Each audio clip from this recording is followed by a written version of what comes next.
Memphis and rappers around the world. Man, I know that had to hit you pretty hard, man. How did you cope with that, man? And how are you still coping with that? You know, it's funny you say still coping with that, because right before, the last thing I just did before I called y'all was watch the Remember video.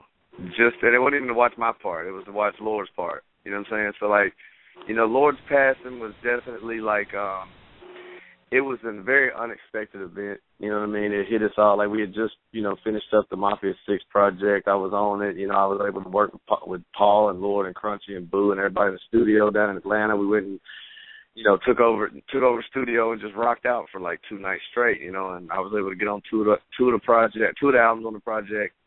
And, you know, just be with the old crew all over again. It was just so magical in the studio, man. It was so magical. It was almost like too good to be true. You know what I mean? Like, it was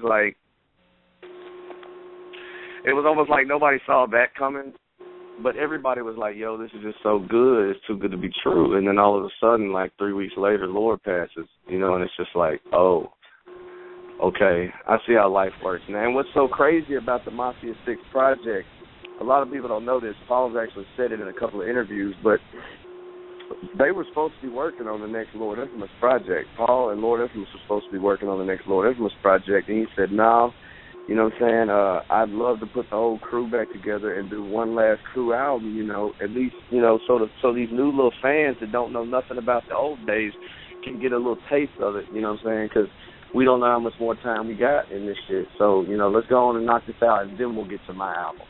So, like, he sacrificed his own album to put that Mafia 6 album out, and I was literally just watching that Remember video, man, and it was an honor to know dude. It was an honor to pop pills with that dude, smoke weed with that dude, do drugs with him, you know, travel the country, like, and I'm being straight up with y'all. Like, I mean, I grew up listening to 3 6 Mafia. One of the 5th, 6th songs I ever heard was Where's the Bud? So to be able to, you know, to party for the last 13, you know, 12, 13 years with Lord Infamous, and to be able to get to know him, and I actually called him one of my brothers. I'd actually called him Uncle Lord. Like, I never really called him, you know, one of my bros. He was always like my uncle, and you know, it hit the whole clique really hard, and you know, the whole city, man. Yeah, the whole world. It hit the whole world. I want to give a shout out to his little son, man, Lil Ricky.